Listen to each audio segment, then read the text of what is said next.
Hi guys, welcome to smart medico. तो हम लोगों ने मेडिसिनल केमिस्ट्री स्टार्ट करा था। अगर आपने प्रीवियस लेक्चर नहीं देखा है तो ज़रूर से देख लें। मैंने हिस्ट्री, फिजिकोकेमिकल प्रॉपर्टी सारे कवर कर लिए हैं। आज हम स्टार्ट करने वाले हैं ड्रग मेटाबॉलिज्म। बहुत ही डिटेल लेक्चर करेंगे जिसमें आपका जीपैट और सेमेस्टर एग्जाम दोनों क्लियर हो जाएंगे। प्रीवियस लेक्चर ज़रूर से देख लें क्योंकि बहुत ही बेसिक है, तभी आपको बेहतरीन से आगे समझ में आने वाला है। तो चलिए स्टार्ट करते हैं अपना लेक्चर ड्रग मेटाबॉलिज्म। सबसे पहले हम जानते हैं कि ड्रग मेटाबॉलिज्म होता क्यों है। ठीक है, ड्रग मेटाबॉलिज्म पहले आप सभी जानते हैं। मेटाबॉलिज्म टर्म क्या होता है। मेटाबॉलिज्म मतलब कोई भी केमिकल चेंज जो हमारे बॉडी में हो रहा हो। आप अगर फूड खाते हो, ठीक है, तो हमारे बॉडी में क्या है, इंजाइम्स प्रेजेंट है। जो इंजाइम जो है, प्रोटीएज हो गया जो कि प्रोटीन को क्या करेगा, ब्रेक डाउन करेगा। लाइपेज हो गया जो लिपिड को ब्रेक डाउन करेगा।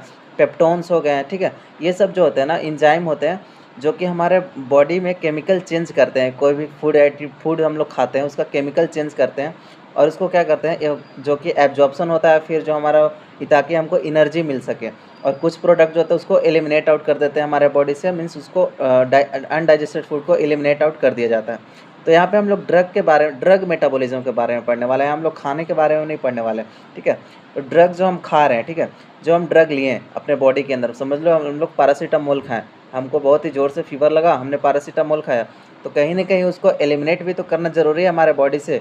मेटाबोलाइज होगा, उसको एलिमिनेशन करना ज़रूरी है।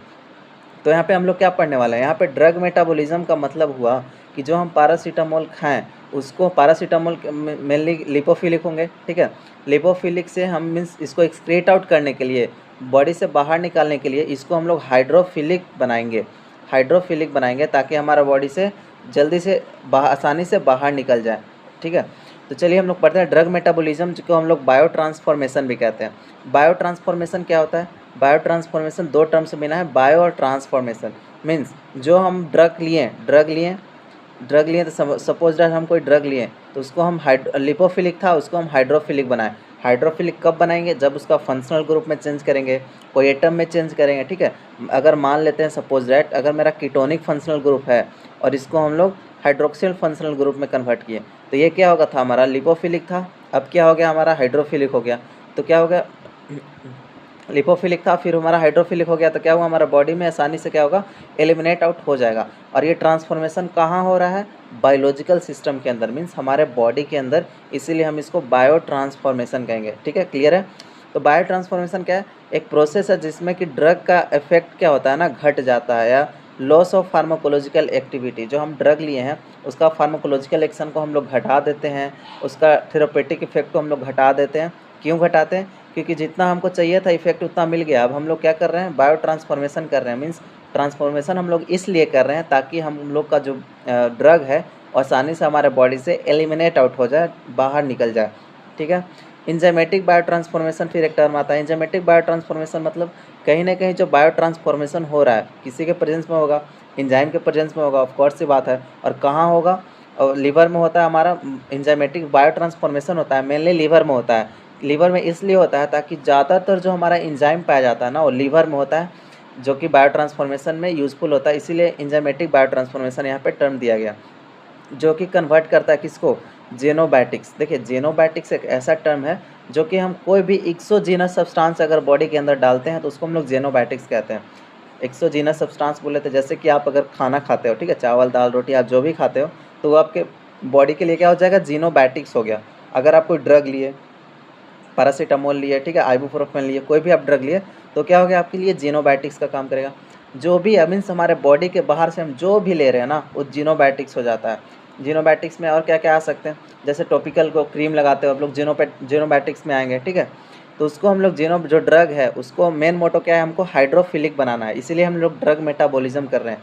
कि हम लोग ड्रग मेटाबॉलिज्म पढ़ क्यों रहे हैं, क्योंकि हमारा जो लिपोफिलिक ड्रग है, मेनली जो लिपिड सॉल्युबल, क्योंकि ज़्यादातर जो ड्रग होते हैं जो हम दवा खाते हैं वो लिपिड सॉल्युबल होते हैं। लिपिड सॉल्युबल क्यों होते हैं, क्योंकि हमारा बॉडी का जो सेल मेम्ब्रेन्स है, हमारे बॉडी के बहुत सारे मेम्ब्रेन्स किससे बने हुए हैं, लिपिड से बने हैं। फॉस्फोलिपिड बाई लेयर से बने हैं, ठीक है, फॉस्फोलिपिड के बाई लेयर से मिलकर बने हैं।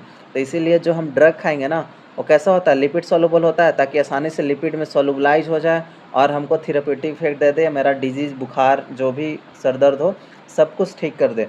तो उस ठीक है, लिपोफिलिक तो खाएं। अब हमको क्या करना है, ठीक है, मेरा सर दर्द ठीक हो गया, मेरा बुखार उतर गया, अब हमको उस ड्रग को बॉडी से बाहर निकालना है। अगर बॉडी से बाहर निकालना है तो उसके लिए हमको क्या करना पड़ेगा, उसको हम लोग हाइड्रोफिलिक बनाना पड़ेगा, वाटर सॉल्युबल बनाना पड़ेगा, ताकि आसानी से निकल जाए, आयोनाइज़ करना पड़ेगा उसको, जो कि हमारा यूरिन के थ्रू एक्सक्रीट आउट हो जाए हमारे बॉडी से।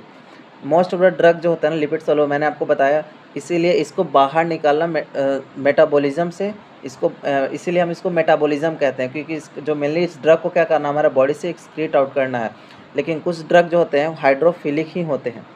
कुछ ड्रग क्या होता है, सारे ड्रग तो हमारे लिपोफिलिक हो नहीं सकते, मैंने आपको बोला कुछ बहुत सारे ड्रग लिपोफिलिक ज़रूर होते हैं, लेकिन कुछ ड्रग जो है हाइड्रोफिलिक भी होते हैं। लेकिन हाइड्रोफिलिक ड्रग को हम लोग क्या करना होता है ना, उसको बायो ट्रांसफॉर्मेशन करने की कोई ज़रूरत नहीं है, या बहुत है भी तो बहुत ही माइनर है बायो ट्रांसफॉर्मेशन करने का, क्योंकि वो जो है पहले ही से हाइड्रोफिलिक है, तो आसानी से क्या होगा, हमारा बॉडी से एलिमिनेट आउट हो जाएगा। ठीक है जी। देखिए कोई भी ड्रग लिए उसका अगर हम लोग बायो ट्रांसफॉर्मेशन करेंगे तो क्या क्या बन सकता है। ठीक है, बायो ट्रांसफॉर्मेशन करने का मतलब हमने आपको बताया कि उसमें अगर हम कोई फंक्शनल ग्रुप चेंज कर दिए, ठीक है, कोई फंक्शनल ग्रुप चेंज कर दिए, उसका कोई एक्टिविटी मीन्स एक फंक्शनल ग्रुप हटा दिए, एक एटम लगा दिए, इसको हम लोग बायो ट्रांसफॉर्मेशन कह सकते हैं। तो बायो ट्रांसफॉर्मेशन किया तो क्या हुआ, या तो टॉक्सिक मेटाबोलाइट बन जाए। टॉक्सिक मेटाबोलाइट मतलब मीन्स वैसा मेटाबोलाइट बने जो कि हमारे बॉडी के लिए हार्मफुल हो, क्योंकि हम तो जान नहीं ना रहे हैं कि क्या हो रहा है बायो ट्रांसफॉर्मेशन के बाद।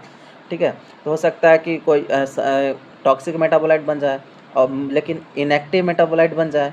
लेकिन हम लोग को प्रेफरेबली क्या होता है, इनएक्टिव मेटाबोलाइट बनाना होता है।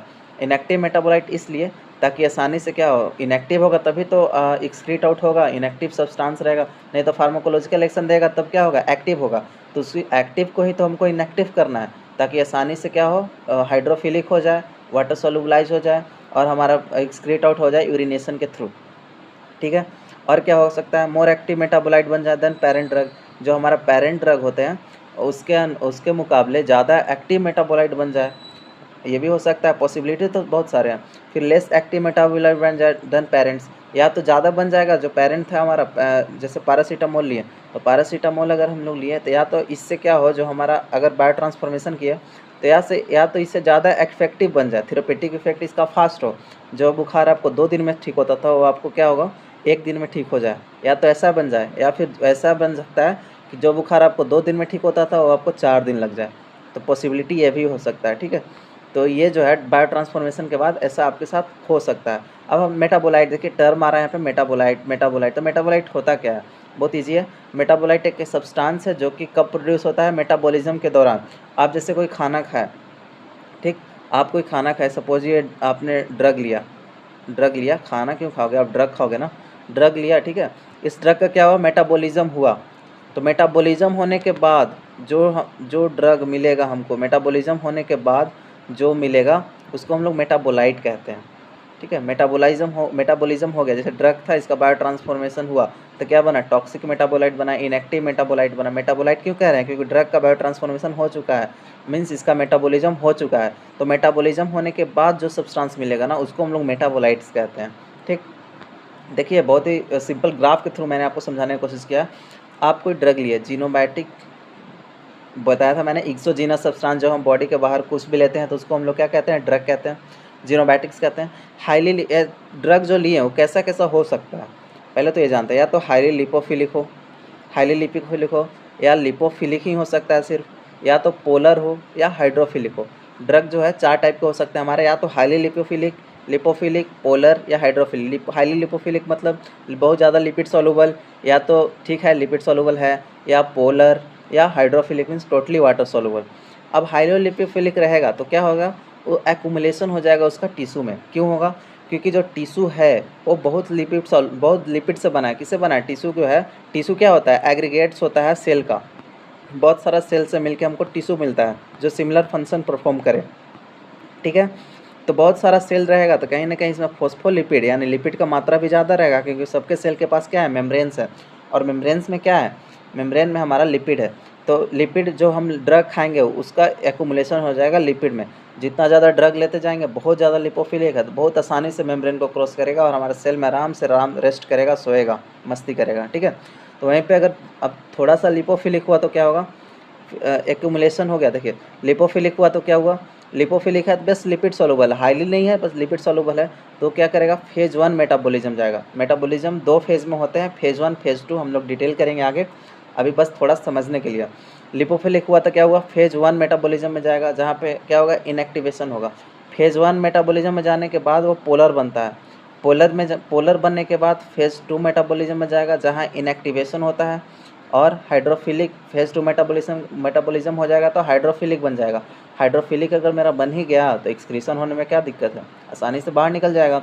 वहीं पे देखिए यहाँ पे ध्यान से, अगर हाइड्रोलिपोफिलिक ड्रग है तो कहीं ना कहीं एक्यूमुलेशन होगा, इसको दिक्कत होगा, थोड़ा मेटाबॉलिज्म होने में इसका टाइम लगेगा। हाइड्रोलिपोफिलिक है तो एक्यूमुलेशन होगा टिश्यू में, फिर इसके बाद ये फेज़ 1 मेटाबॉलिज्म करेगा, एक्यूमुलेट हुआ, फिर वहाँ से निकला, फेज़ 1 मेटाबॉलिज्म किया, फिर पोलर बनेगा।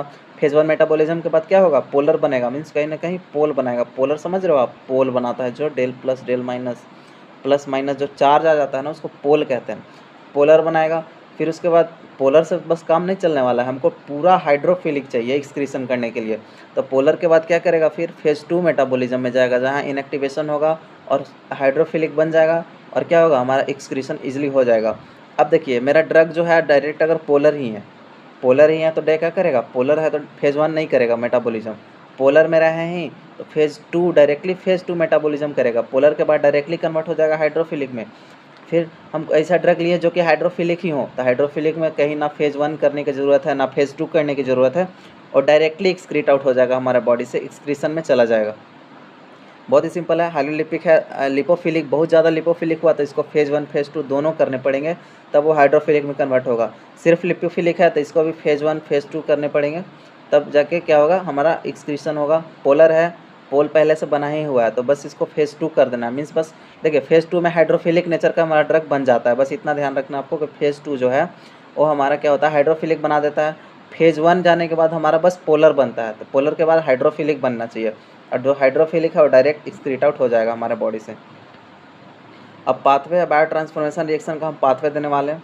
इंजाइमेटिक बायो ट्रांसफॉर्मेशन रिएक्शन को हम लोग कैसे क्लासीफाई करेंगे, मीन्स देखिए फेज़ 1 फेज़ 2 यहाँ पे डिटेल होने वाला है। फेज़ 1 रिएक्शन होता क्या है, फेज़ 1 रिएक्शन करने का मतलब है कि जो पेरेंट ड्रग है उसको क्या बनाता है, पोलर बनाता है। मैंने आपको ऊपर बताया कि जो हमारा फेज़ 1 रिएक्शन क्या करता है, फेज़ 1 रिएक्शन देखिए यहाँ पे पोलर बनाया, फेज़ 1 रिएक्शन क्या किया, पोलर बनाता है।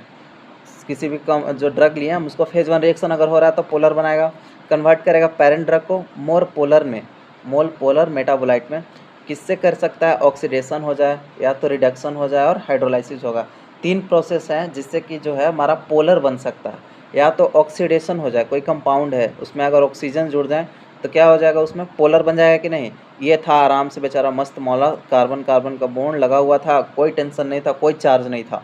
अब यहाँ पे ऑक्सीडेशन कर दिया, ऑक्सीडेशन मीन्स आपको पता है एडिशन ऑफ ऑक्सीजन। देखिए ऑक्सीडेशन आ गया तो इलेक्ट्रोनेगेटिविटी डिफरेंस हो गया। इलेक्ट्रोनेगेटिविटी डिफरेंस होने के कारण अब जानते हैं ऑक्सीजन ज़्यादा इलेक्ट्रोनेगेटिव है, तो यहाँ से क्या करेगा, इलेक्ट्रॉनवा इसका ले लेगा, इलेक्ट्रॉन ले लेगा तो क्या आ जाएगा, नेगेटिव चार्ज, और इस पर क्या आ जाएगा, पॉजिटिव चार्ज। देखिए पोल बन गया कि नहीं, पोलर हो गया हमारा। तो फेज़ 1 मेटाबॉलिज्म ऑक्सीडेशन या तो रिडक्शन हो जाए, रिडक्शन आप सभी जानते हो, रिडक्शन क्या होता है, रिमूवल ऑफ हाइड्रोजन, ठीक है। रिडक्शन क्या होता है हमारा, रिमूवल ऑफ ऑक्सीजन और एडिशन ऑफ हाइड्रोजन हमारा रिडक्शन होता है। तो यहाँ पे अगर हम एक और एडिशन हाइड्रोसी, ठीक है, CH मेरा पहले से मस्त मौजे कर रहा था, एक बार और इसमें क्या कर देना, हम हाइड्रोजन ऐड कर दिए तो क्या आ जाएगा, इस पर ऐड कर दिए तो इस पर निगेटिव चार्ज हमारा कार्बन पे एक्वायर हो सकता है, तो क्या होगा, पोल बनेगा कि नहीं। उसी प्रकार हाइड्रोलिसिस अगर वाटर के प्रेजेंस में तोड़ेंगे तो वहाँ पे भी पोल बनने का फुल चांस है। तो 3 प्रोसेस से हमारा फेज़ 1 रिएक्शन कंप्लीट होता है, कौन सा, ऑक्सीडेशन, रिडक्शन और हाइड्रोलिसिस। अब हम लोग फेज़ 1 रिएक्शन तो हो जाएगा, फिर उसका रिजल्ट क्या होने वाला है, मीन्स हमको एंड प्रोडक्ट क्यों मिलेगा। अगर हमारा फेज़ 1 रिएक्शन हो रहा है तो नया फंक्शनल ग्रुप इंट्रोड्यूस हो सकता है, जैसे कि OH और NH2। मैंने आपको बताया कि कोई भी फंक्शनल ग्रुप आ जाए, OH आ जाए, OH आ गया तो क्या होगा, NH2 आ गया तो क्या होगा, तो क्या होगा ना, पोल बना देगा OH। देखिए इलेक्ट्रोनेगेटिविटी डिफरेंस देखिए कितना ज़्यादा, ऑक्सीजन और यहाँ पे हाइड्रोजन, वहाँ पे NH2 नाइट्रोजन और यहाँ पे हाइड्रोजन। इलेक्ट्रोनेगेटिविटी डिफरेंस ज़्यादा होने के कारण क्या करेगा, पोल बना देगा, तो फेज़ 1 रिएक्शन हमारा हो जाएगा। तो ये रिजल्ट किसका है, फेज़ 1 रिएक्शन होगा तो क्या होगा, फेज़ 1 रिएक्शन हो जाएगा तो कहीं ना कहीं हमारा नया फंक्शनल ग्रुप आ जाए, जैसे कि OH आ जाए, NH2 आ जाए, जिससे कि हमारा वाटर में सॉल्युबिलिटी आसानी से हो जाएगा। या तो जो पहले से फंक्शनल ग्रुप लगा हुआ हो वो मॉडिफाई हो जाए, जैसे कि कीटोनिक फंक्शनल ग्रुप हो तो क्या हो जाएगा, हमारा अल्कोहलिक फंक्शनल ग्रुप में कन्वर्ट हो जाए और अच्छा से पोल बनेगा, और अच्छा से पोल बनेगा तो इजली फेज़ 2 रिएक्शन में जाएगा। इजली फेज़ 2 रिएक्शन में जाएगा तो क्या होगा, आसानी से हमारा वाटर सोल्यूबल हाइड्रोफिलिक बन जाएगा और यूरिनेशन में एक्सक्रीट आउट हो जाएगा। फिर तीसरा हमारा रिजल्ट क्या हो सकता है कि फंक्शनल ग्रुप है जो फेज़ 1 का वो एक्सपोज्ड हो जाए फेज़ 2 रिएक्शन में। अगर मान लेते हैं कहीं देखिए यहाँ पे ऐसा मेरा ग्रुप लगा हो जहाँ पे OH जो है एक्सपोज ना हो, यहाँ पे हो, ठीक है, एक्सपोज ना हो, तो इसमें क्या हो सकता है फेज़ 1 रिएक्शन करने के बाद ये एक्सपोज हो जाए, बाहर दिखा दे आसानी से फेज़ 2 रिएक्शन में, तो क्या हो जाएगा, वाटर सॉल्युबल हो जाएगा। ठीक है, तो हम लोग डिटेल करेंगे टाइप ऑफ फेज़ 1 रिएक्शन में। तो मैंने आपको बताया था 3 टाइप से होता है, ऑक्सीडेशन, रिडक्शन और हाइड्रोलिसिस।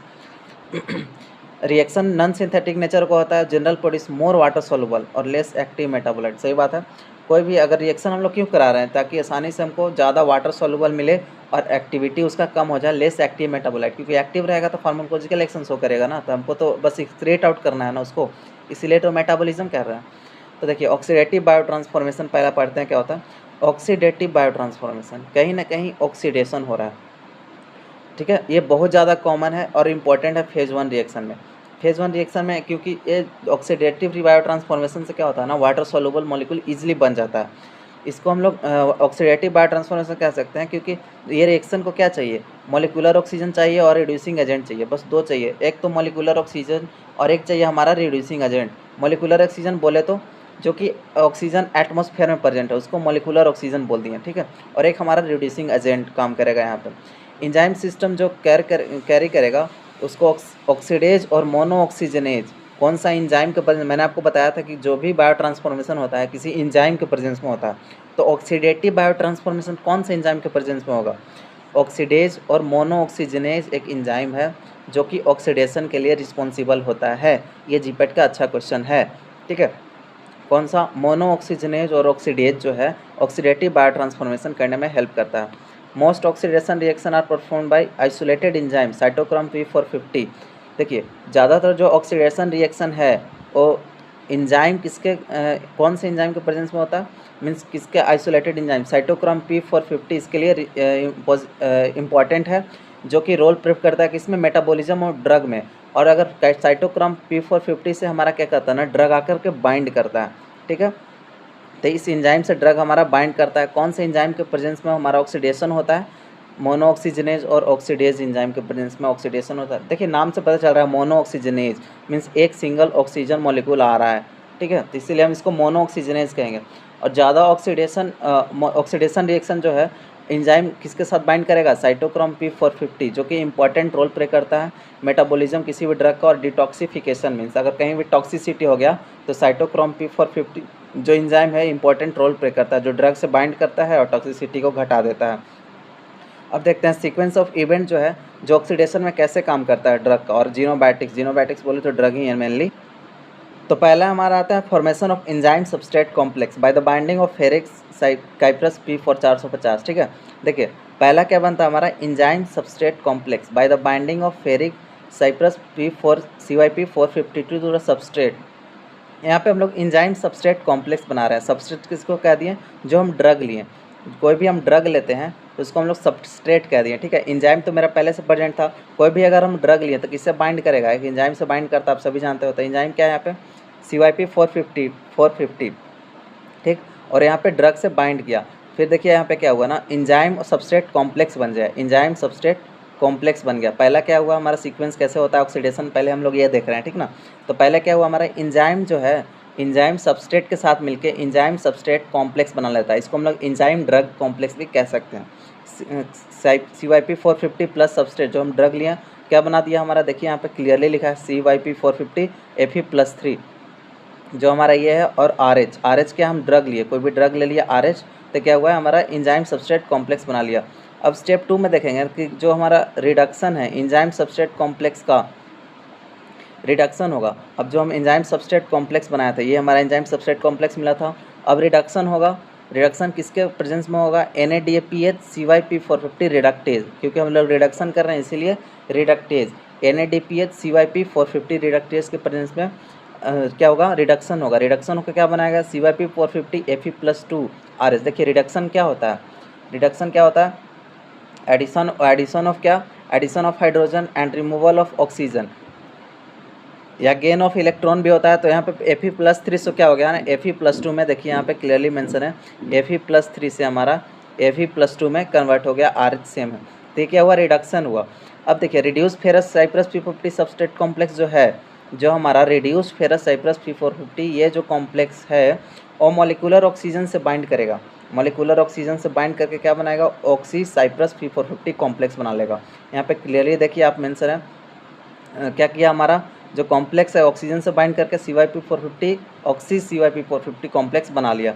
फिर ऑक्सी CYP450 कॉम्प्लेक्स है वो ऑटो ऑक्सीडेशन करेगा, यहाँ पे ऑटो ऑक्सीडेशन करेगा और फेरिक सुपर ऑक्साइड एनायन बना जाएगा। यहाँ पे देखिए फेरिक सुपर ऑक्साइड एनायन हमारा बन गया। ऑटो ऑक्सीडेशन किया मीन्स कहीं ना कहीं से molecular oxygen auto oxidation absorb था, जो कि क्या बना लिया, super oxide ferric super oxide anion बना लिया। फिर फेरिक सुपर ऑक्साइड एनायन क्या करेगा ना, फिर से रिडक्शन करेगा। रिडक्शन करके क्या बनाएगा, peroxy cypress P450 substrate complex. देखिए साइप्रस P450 सबस्ट्रेट कॉम्प्लेक्स बना लेगा। यहाँ पे एक ऑक्सीजन है। फिर क्या कहेगा, हेट्रोलाइटिक क्लीवेज होगा मीन्स कहीं ना कहीं हेट्रोलाइटिक क्लीवेज होगा। फिर एक्टिवेटेड ऑक्सीजन सबस्ट्रेट कॉम्प्लेक्स बनेगा। हेट्रोलाइटिक क्लीवेज होने के बाद एक्टिवेटेड ऑक्सीजन सबस्ट्रेट कॉम्प्लेक्स बनेगा। Cypress P450 Fe+3 plus R जो हमारा H था अब ROH में कन्वर्ट हो गया।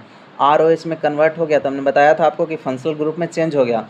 देखिए ROH में कन्वर्ट होने का मतलब है कि ऑक्सीडेशन हो गया आपका, और ठीक है ऑक्सीडेटिव बायोट्रांसफॉर्मेशन हो गया और हमारा बॉडी में ईजिली क्या होगा ना, हाइड्रोफिलिक हो जाएगा, एब्जॉर्ब हो जाएगा इसके कारण से। ठीक है, तो देख लेते हैं एक बार फिर से स्टार्ट कैसे हुआ। मीन्स हमारा जो पहला जो ड्रग था, ठीक है, पहले क्या हुआ इवेंट देखते हैं कि ऑक्सीडेशन ऑफ ड्रग कैसे हुआ। पहले देखिए यहाँ पे मेंशन है, पहले इंजाइम सबस्ट्रेट कॉम्प्लेक्स लिया, एक इंजाइम था, ठीक है, मैंने एक ड्रग लिया, सबस्ट्रेट को ड्रग बोल दिया। पहले से इंजाइम कौन था, CYP450 Fe+3 और ड्रग लिया तो इंजाइम सबस्ट्रेट कॉम्प्लेक्स बनता है, आप सभी जानते हैं। इंजाइम सबस्ट्रेट कॉम्प्लेक्स बना। इंजाइम सबस्ट्रेट कॉम्प्लेक्स के बाद फिर रिडक्शन हुआ, किसके प्रेजेंस में, एक इंजाइम के प्रेजेंस में। और इंजाइम कौन है हमारा, NADPH 450 साइप्रस 450 रिडक्टेज। ये जो है NADPH CYP450 रिडक्टेज एक इंजाइम, ये रिड्यूसिंग एजेंट है जिसके प्रेजेंस में हमारा ये प्रोडक्ट जो है रिड्यूस हुआ। मीन्स जो हमारा इंजाइम सबस्ट्रेट कॉम्प्लेक्स बना था वो फेरस CYP450 कॉम्प्लेक्स में रिडक्शन हुआ। फिर जो रिड्यूस प्रोडक्ट है, देखिए इसी को उठा के मैंने यहाँ लिख दिया, ये जो रिड्यूस प्रोडक्ट है उसका ऑक्सीडेशन होगा। ऑक्सीडेशन होने के बाद क्या बनाएगा, ऑक्सी साइप्रस P450 कॉम्प्लेक्स बना लिया। फिर ऑक्सी यही जो है फिर यहाँ से उठा के ले आएंगे, ऑक्सी साइप अंडर ऑटो ऑक्सीडेशन कराएगा। फिर फेरिक सुपर ऑक्साइड एनायन बना लेगा। फेरिक सुपर ऑक्साइड एनायन बनाने के बाद फिर से रिडक्शन होगा उसका। रिडक्शन होने के बाद क्या बनाएगा, peroxy cypress P450 substrate complex, peroxy cypress 450 substrate complex बना लेगा। फिर हेट्रोलाइटिक क्लीवेज होने के बाद एक्टिवेटेड ऑक्सीजन सबस्ट्रेट कॉम्प्लेक्स बना लेगा। एक्टिवेटेड सबस्ट्रेट कॉम्प्लेक्स बनाने के बाद आसानी से ऑक्सीडाइज प्रोडक्ट आपको मिल गया और आपका जो ड्रग है इजीली हाइड्रोफिलिक हो जाएगा। इसको आपको बस देख लेना है 1-2 बार, बस बहुत इजी है, उतना ज़्यादा टेंशन लेने की बात नहीं है। अब हम लोग पढ़ते हैं रिडक्टिव बायोट्रांसफॉर्मेशन। देखिए ऑक्सीडेशन तो हम लोगों ने देख लिया, अब हम लोग रिडक्टिव बायोट्रांसफॉर्मेशन क्या देखने वाले हैं कि रिडक्शन कैसे होगा। लीवर माइक्रोजोमल एंजाइम जो है, जो हमारा लीवर माइक्रोजोमल एंजाइम और रिडक्शन कैटलाइज करता है किसका, एजो और नाइट्रो कंपाउंड्स को प्राइमरी अमाइन में कन्वर्ट देता है। देखिए यहाँ पे ध्यान से आपको एक एग्जाम्पल के थ्रू समझाते हैं।